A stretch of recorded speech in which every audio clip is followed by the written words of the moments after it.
Hello everyone, welcome back to my YouTube channel. My name is Tamanna if you are new here, and today we are going to talk on another new topic.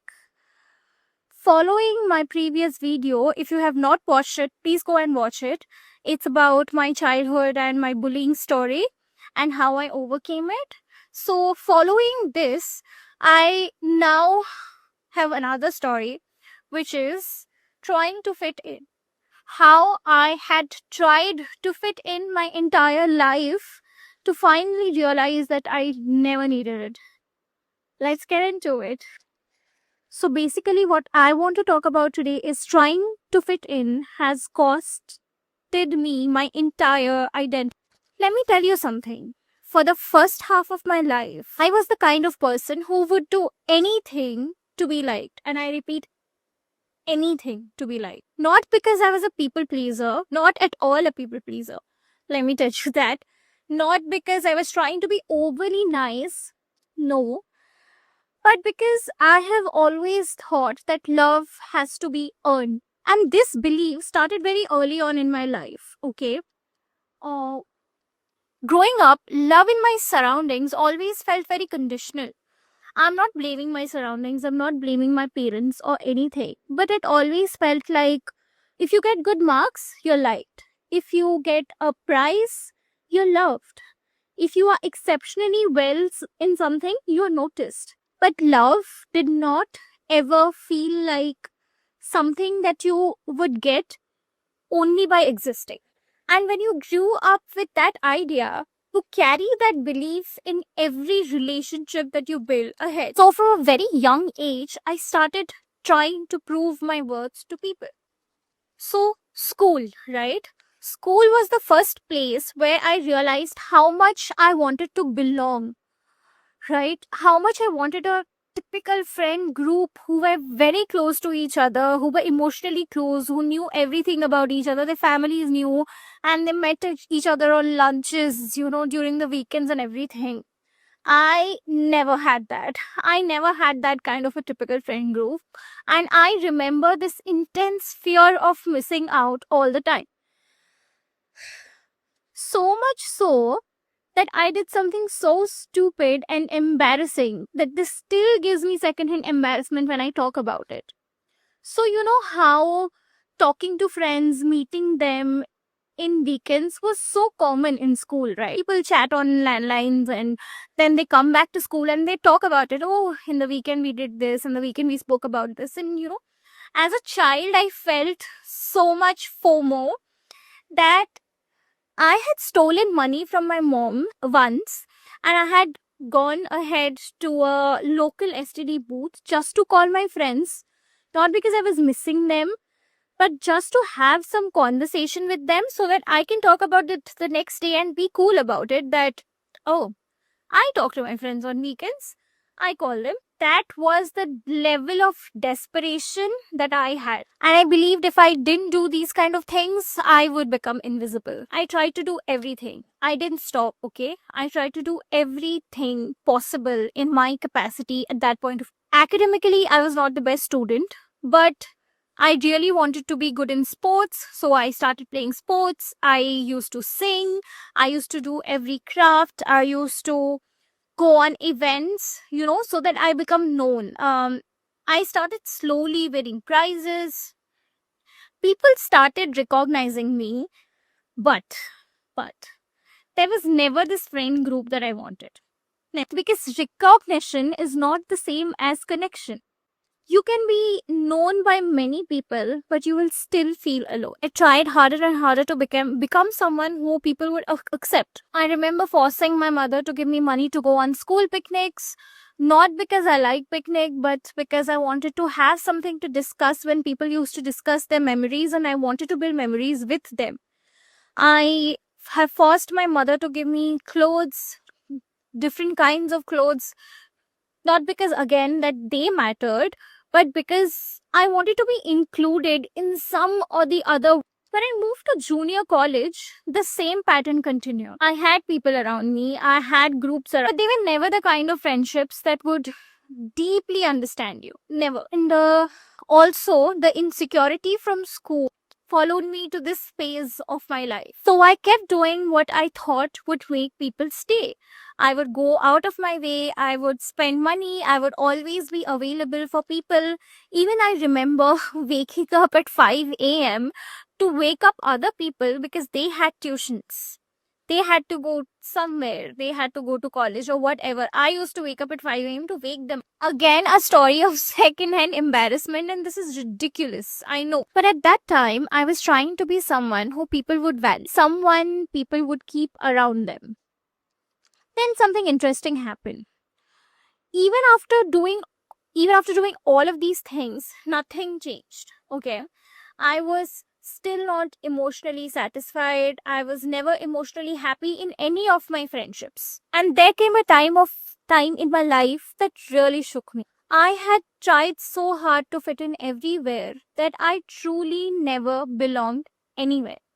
And why I'm putting so much stress on this thing is because I really needed to belong. Remember, I had told you about the losses that I had faced in my life. They were major, major losses in my life. So for me, friendship was very important. Belonging somewhere was very important to me. So I realized that I never belonged anywhere. I have no one. That realization made me very angry, not just sad. This is a time I'm talking about when I was 22, 23, 24, that phase of life. This realization made me very angry. Not only sad, angry, revengeful, jealous, insecure, and a lot of things. I saw people naturally connect with everyone. I just saw connections of people, and I would think, what is wrong with me? Why not me? I never got it. And this is exactly how I was reacting at that point of time. And I was just like, why? I did not understand what's going on. What's wrong with me? What's up? I was that angry and frustrated. I always used to think, why am I never enough? What have I not done? I have done everything in my capacity for almost everyone that I know. So why not me? Eventually, there came a time in my life where I faced a breakup. Story some other day. But I had a major, major big breakup. And at that point, I realized that I never belonged anywhere. I have no one to talk to. I don't have anyone with whom I can share the real emotion that I'm feeling. I did not feel that connected. Even if there were few people that I was talking to, I did not feel that connected with them. I always had this back thing in my mind that, they are better friends with anyone else. They're just listening to me for some sympathy reason or whatever. I never had this thing that, oh, these people actually love me or they're listening to me because they want to listen to me. No. And that is the time I have taken the best decision of my life, and I would be eternally proud of this decision of me taking therapy. I started therapy.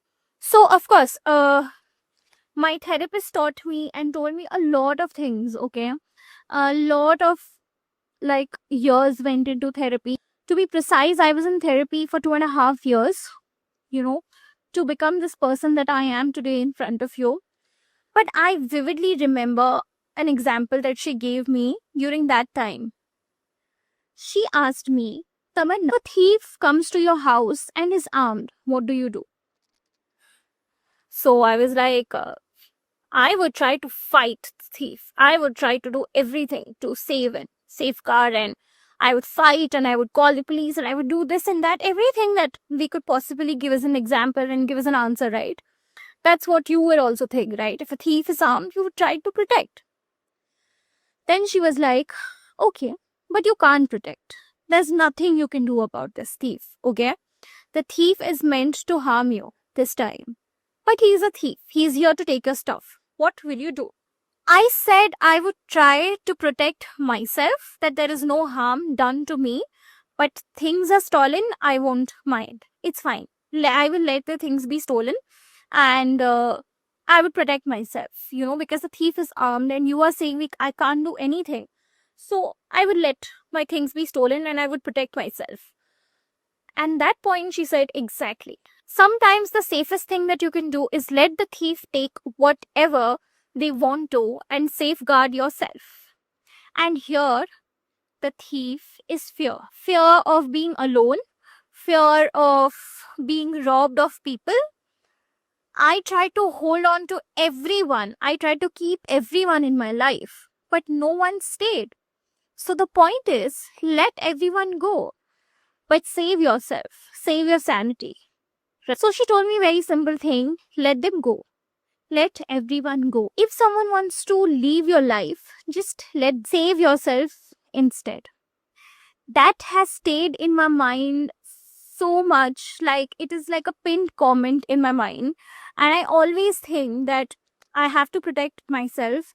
I should let the thief take whatever they want. I stopped trying to prove my worth to anyone. I became a person who was like, I'm giving you 50%, I need something in return. This cannot go like I'm pouring you 100% of it and you are just breadcrumbing me, or that even, not even that at times, Sometimes they would not, like, they would just take all the advantage and they would just go, I'm like, you have to meet me halfway over here.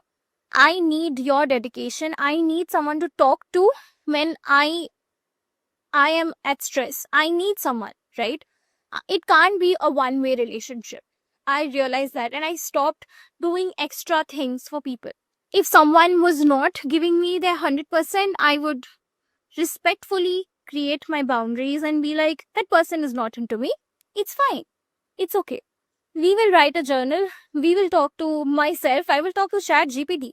But no, I am not entertaining anyone who's not trying to meet me halfway and is not giving me efforts in the relationship. After this also, it's not like everything changed in an instant. That I always explain to people, therapy doesn't change anything in instant. There are a lot of realization years, there are a lot of mending years, because of course you have been conditioned as a child that you will get love only as a reward. That doesn't go away so easily, right? You always try to impress, you always try to do something extra for people to be nice, and that's there in everyone. The quantity varies, of course, but that's there in everyone, and that's a okay thing to accept. And so it did not solve everything, immediately or instantly. It took time. It took a lot of years. I healed myself. I revisited my childhood traumas and everything. And then I realized that there was nothing wrong in me. It was just that I was conditioned to believe that I had to pour and pour and pour into people to get something out of them, to get a little bit love, attention, something out of them. That changed. That changed a lot. Instead, I started pouring that kind of good thinking, positive thinking, manifestations, and, just talking to yourself more. I started talking to myself more, and that healed me so much. Remember, during these years, I had no one to vent to, no single soul to talk to. I had a very, very close friend who is still my friend, but there was a time in the middle that we stopped talking. And that had hurt me so much. Even she was not there to vent to. She was a person who knew everything about me, okay? She was not there to vent to at that point of time. I have sacrificed a lot to get to this version of me. What I realized is the problem was never you. The problem was never that you are unworthy. The problem is you thought that love was a price. Love was a condition. That's not how you meet love. That's not how you find love in friendships or in relationships. And the right people are always going to accept you with all your flaws.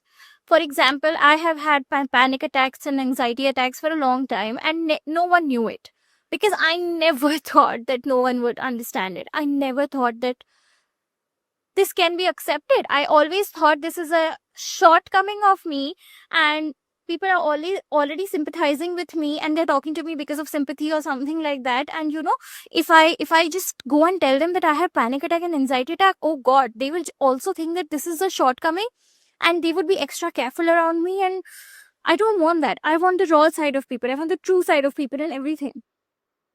No. Then I met another girl who is a very, very close friend of mine. I remember discussing my panic attacks. I remember getting a panic attack in front of her, and I never felt that, shit, now she knows. Never. I felt so belonged. I felt so much like, okay, this is how it is when you find your friends. So, the last part I would want to say, eventually, those people will enter your life. But for that, you have to mend yourself certain percentage. You can't be like, oh, this is how I am. These are my insecurities from childhood. So I will behave like this. But you still have to accept me. No. Second thing, you can't be keeping on pouring things on people. Of course, you are a caring person. You don't have to be ungrateful or anything and still have people in your life. No, that's not going to work like that. But you can't be giving 100 and 150% to people and just keep on giving, giving, giving and never receiving and be okay with it. But sometime you might receive. No. And remember that this is also coming from a place of need, right? You have a need to be loved. And also, you have always thought that giving, performing, achieving, showing gives you love. No. Love you can get only by existing. Existing in your friendships. Like, for example, you and your best friend are sitting in a room, right? Not doing anything. Do you hate each other? Do you have to dance for that person to be entertained all the time? No. Right? You just exist and you are comfortable with that person. That is what love is. Comfort. Comfort of just existing and being with each other. And I would just leave you with this one message. If you are someone who constantly feels like you have to perform to be loved, please remember this. You don't have to prove your worth to deserve love. You deserve to be loved just for existing. Let me know in the comments if you have ever felt such an emotion that you don't fit in everywhere. And I will definitely reply to your comments and we can discuss. Thank you for watching. Bye bye.